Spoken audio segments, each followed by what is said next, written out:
రెండో రకంగా మనం చూస్తే అడవి కుక్కలు. ఏ కుక్కలు? అడవి కుక్కలు. అడవి కుక్క అంటే ఆ అడవి కుక్క ఎలా ఉంటుంది అంటేనంటే అగో రేస్ కుక్క. పులిని కూడా భయపెడతాయంటండి ఇవి. ఒక 10 కుక్కలు కలిసాయంటే పులిని కూడా పరిగెట్టిస్తాయంట. అలాంటి కుక్కలు ఇవి. బైబిల్ గ్రంథం తీయండి. యెషయా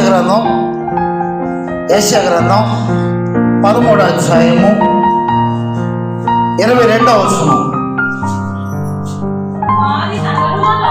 వారి నగరులలో నక్కలను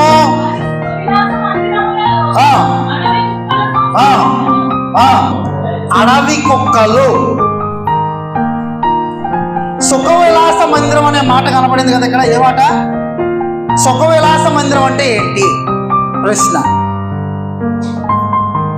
ఇది ఉంది మందిరం. ఇదేంటిది? మందిరం అనొచ్చు, ఆలయం అనొచ్చు, చర్చ్ అనొచ్చు, సంఘం. ఓకే, మరి సుఖ విలాస మందిరం అంటే ఏంటి? సుఖ విలాస మందిరం అంటే ఇల్లు. కొంతమంది ఈ అడవి కుక్కలు లాంటి మనుషులు ఉన్నారు చూడండి.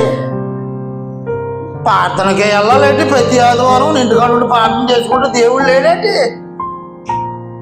అంటదో మంచి. సుఖవిలాస మందిరంలో ఉండి నువ్వు ప్రార్థన చేస్తే దేవుడు అంటాడా? ప్రతి ఆదివారం ఏ మందిరానికి రావాలి? దేవుని మందిరానికి రావాలి. సుఖవిలాస మందిరంలో ఉండి ప్రార్థన చేసుకుంటాను అంటున్నారే, అక్కడ ఉన్నాడు దేవుడు, ఇక్కడ ఉన్నాడు అని అంటున్నారు. ఇంటి దగ్గర లేడా దేవుడు? ఆదివారం చర్చికి అయ్యగారి దగ్గరికి వెళ్ళాలని అంటున్నారే, వాళ్ళందరూ కూడా అడవి కుక్కలు. వాళ్ళందరూ కూడా ఎవరు? అడవి కుక్కలు. అడవి కుక్కలు లాంటి స్వభావం కలిగిన వాళ్ళు అంటే వాళ్ళు ఎవరు చెప్తున్నారు? వాక్యం చెప్తుంది, ఏం చెప్పట్లే. సుఖ విలాస మందిరంలో ప్రార్థన దేవుడు ఒప్పుకోడు. నువ్వు ఇందరు నుండి ప్రతి ఆదివారం ప్రార్థన, ఏదో నువ్వు లేవలేని పరిస్థితులు ఉన్నప్పుడు, నీ ఆరోగ్యం సహకరించలేనప్పుడు, అప్పుడు నీ ఇంటి దగ్గర ప్రార్థన దేవుడు వినొచ్చు. నువ్వు లేచే పరిస్థితిలో ఉండి అన్ని అవయవాలు ఆడి, నేను ఇంటి దగ్గరే ప్రతి ఆదివారం, నాకు అయ్యగారు ఏ గారు నచ్చరు. ఒక్కొక్క అయ్యగారులో ఒక్కొక్క డిఫెక్ట్ ఉంటుంది. రావు కుమార్ అయ్యగారు తిడేస్తున్నారు, అమ్మా నేను ఆ చర్చికి రాను, పోనీ ఇంకొక అయ్యగారు దగ్గర. అయ్యగారు వెళ్తే అయ్యగారు పాట పాడడానికి అవకాశం ఇవ్వడం ఆ అయ్యగారితో కాదు. కాబట్టి చెప్పేది ఆలకించండి.